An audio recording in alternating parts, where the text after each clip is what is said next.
नमस्कार बच्चों, स्वागत है आपका हिंदी काव्य जगत में। कल हम पढ़ रहे थे क्षितिज भाग 2 के काव्य खंड में संकलित कविता उत्साह, और जिसके रचनाकार हैं छायावादी कवि सूर्यकांत त्रिपाठी निराला। तो बच्चों, कल कविता में कवि निराला ने हमें बादल की गर्जना के माध्यम से बहुत ही ओजपूर्ण संदेश दिया था। और क्या संदेश दिया था कि हे बादल, तुम अपने भीतर बिजली के प्रकाश से, अपने भीतर चमकती हुई बिजली के प्रकाश से हमारे अंदर ऊर्जा भर दो, पुरुषार्थ भर दो और हमारे अंदर नव चेतना भर दो। क्योंकि बच्चों, बादल में वह शक्ति होती है कि जो संपूर्ण धरा को नव चेतना से भर देती है, सारे प्राणी जगत को तृप्त कर देती है। बादल जल बरसाते हैं और जल जो है वो खेती का आधार है। तो इस प्रकार समूचा प्राणी जगत जल की प्रतीक्षा करता है, फिर चाहे वो मनुष्य है, पशु है अथवा पक्षी है। और बादल में वर्षा के जल से धरती को नवचेतना देने की सामर्थ्य तो होती ही है। तो ठीक इसी प्रकार से कवि ने क्या कहा है कि बादल को कवि कहा है, यानी कवि का रूप दिया है कि हे बादल रूपी कवि, तुम भी अपनी लेखनी से इस समाज में एक नया बदलाव लाओ, समाज को बदल डालो। क्योंकि सृजन के साथ साथ क्रांति भी बहुत अनिवार्य है। तो तुम अपनी कलम से नया साहित्य रचो, नई कविता लिखो, ताकि समाज को नवचेतना मिल सके, नई ऊर्जा मिल सके। तो बच्चों, इसके काव्य सौंदर्य संबंधी एक बार मुख्य बिंदु देख लें। कविता का नाम क्या है? उत्साह। कवि निराला। काल छायावाद। और रस वीर रस है, उत्साही भाव के कारण। छंद है इसमें मुक्त छंद है। और भाषा खड़ी बोली। शैली आप लिख सकते हैं चित्रात्मक, गीतात्मक, भावात्मक। तो चलिए और देख लें इसमें अलंकार भी कल रह गए थे, तो एक बार अलंकारों पर और दृष्टि डालिए। जैसे घेर शब्द में पहली पंक्ति में कौन सा अलंकार है? पुनरुक्ति प्रकाश। इसके अलावा ललित विकल और उन्मन विकल ललित घेर, इन शब्दों में पुनरुक्ति प्रकाश अलंकार है। और नीचे देखिए, आए अज्ञात दिशा से अनंत के घन। आए अज्ञात दिशा से में कौन सा अलंकार है? अनुप्रास। तो आइए अब बढ़ते हैं अभ्यास कार्य यानी प्रश्नों की ओर। तो देखिए, पहला प्रश्न है, कवि बादल से फुहार, रिमझिम या बरसने के स्थान पर गरजने के लिए कहता है, क्यों? तो देखिए, फुहार, रिमझिम या बरसना, ये क्या है? ये व्यक्ति को केवल एक सौंदर्य और आनंद की अनुभूति प्रदान करेंगे, लेकिन जो आवश्यकता की पूर्ति है प्रचुर मात्रा में, वह पूरी नहीं होगी। तो इसीलिए कवि ने रिमझिम के स्थान पर गरजने का आह्वान इसलिए किया है क्योंकि गर्जन से वातावरण में एक बदलाव, नवीनता अथवा परिवर्तन का आभास होता है। और उसकी गर्जना को सुनकर सकल प्राणी जगत, फिर चाहे वो मनुष्य है, जड़ चेतन, पशु या पक्षी, सभी बहुत आशा भरी दृष्टि से बादलों की ओर देखते हैं। अतः कवि ने एक क्रांतिकारी के रूप में देखा है बादल को और एक प्रेरणा के रूप में देखा है। इसीलिए वह क्या चाहता है? एक नए उत्साह के साथ पूरे समाज में क्रांति चाहता है। इसीलिए कवि को बादलों को रिमझिम बरसने के स्थान पर गरजने के लिए कहा है। दूसरा प्रश्न है, कविता का शीर्षक उत्साह क्यों रखा गया। देखिए, संपूर्ण कविता में क्या है, उत्साह का ही भाव तो है। पहली पंक्ति से लेकर आखिरी पंक्ति तक उत्साह, जोश, एक नवचेतना समाई हुई है। क्योंकि बादल जो है जनमानस में यानी पूरे प्राणी जगत में एक नए उत्साह, प्रेरणा और चेतना का संचार करते हैं, सभी को नई उमंग और उल्लास से भर देते हैं। तो बच्चों, ये प्रतीकात्मक है, क्योंकि उत्साह, बादलों जो उत्साह है वो सारे प्राणी जगत को किससे मिलता है, बादलों से। और बादल सबसे बड़ी क्रांति और किसके प्रतीक हैं, परिवर्तन के प्रतीक हैं, उत्साह के प्रतीक हैं, खुशी के प्रतीक हैं। और इसके अतिरिक्त जो उत्साह शीर्षक है, इसमें एक अच्छे शीर्षक होने के सभी गुण भी विद्यमान हैं, जैसे संक्षिप्तता। शीर्षक सदा छोटा होना चाहिए, जितना छोटा होता है उतना ही अच्छा माना जाता है, तो यह संक्षिप्त भी है उत्साह। दूसरा, विषय सामग्री से जुड़ा हुआ है। पूरी कविता में उत्साह का भाव है, जिज्ञासा का भाव है, अतः यह शीर्षक सटीक, यथार्थ और प्रतीकात्मक है। अब है प्रश्न संख्या 3। कविता में बादल किन किन अर्थों की ओर संकेत करता है।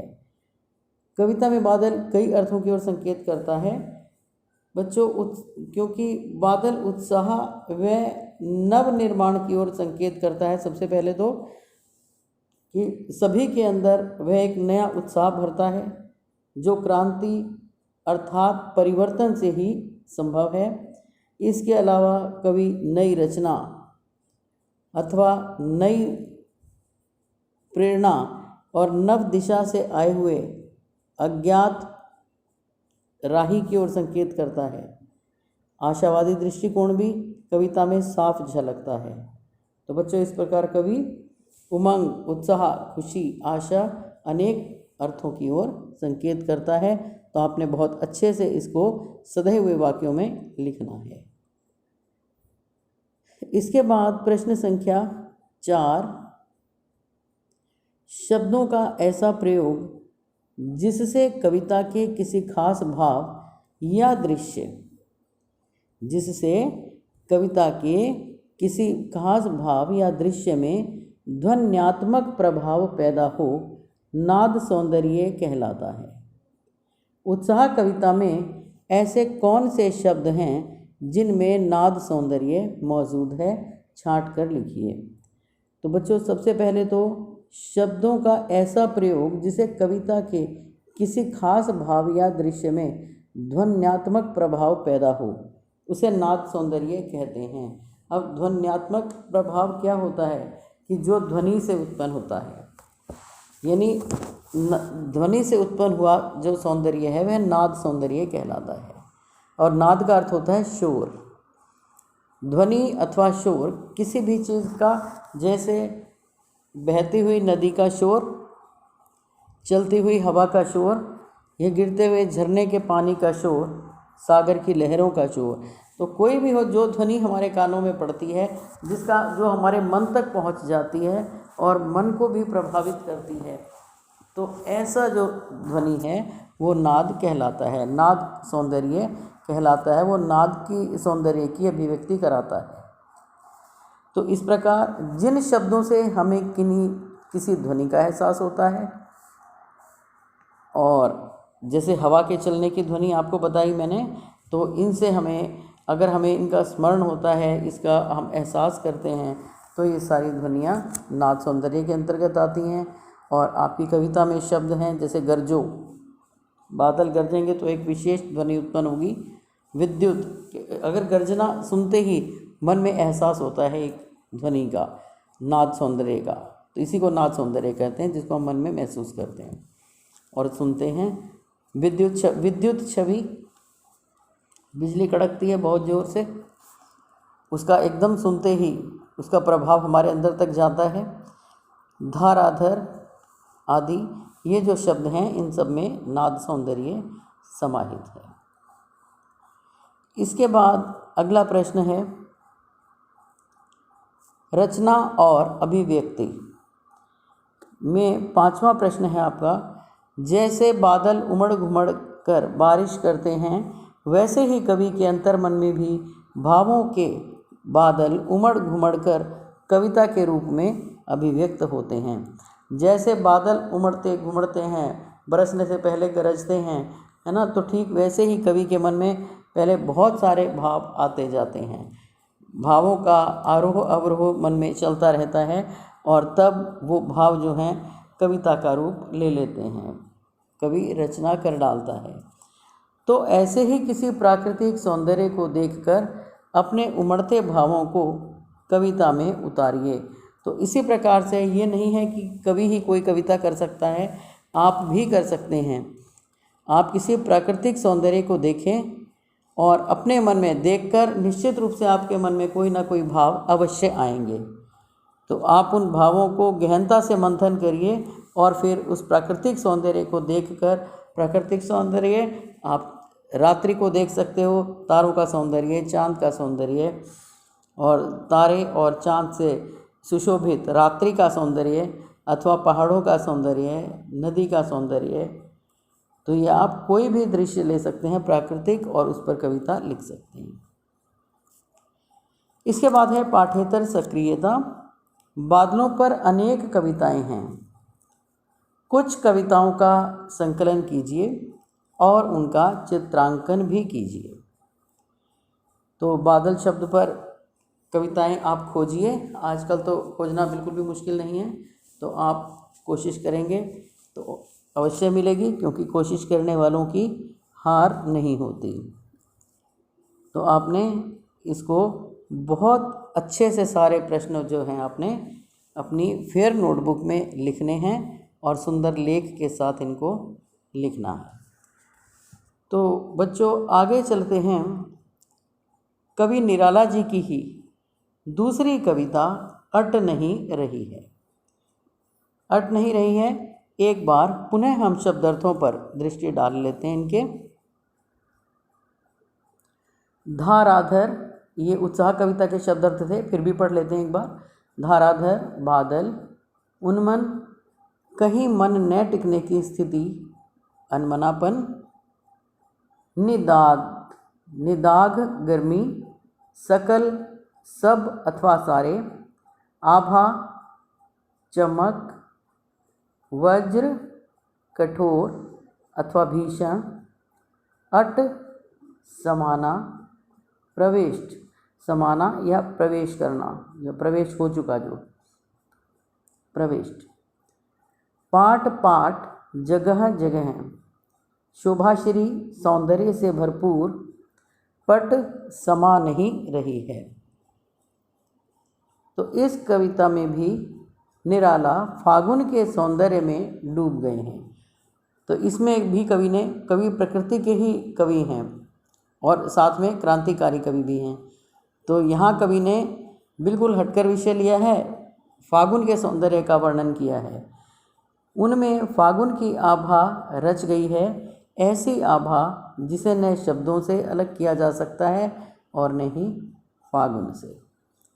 तो बच्चों कवि ने इस कविता में क्या बताने का प्रयास किया है, आइए एक बार प्रवेश करने से पूर्व कविता के विषय में थोड़ा सा जान ले। अट नहीं रही है, अटने का मतलब क्या है, अभी पढ़ा आपने, समाना।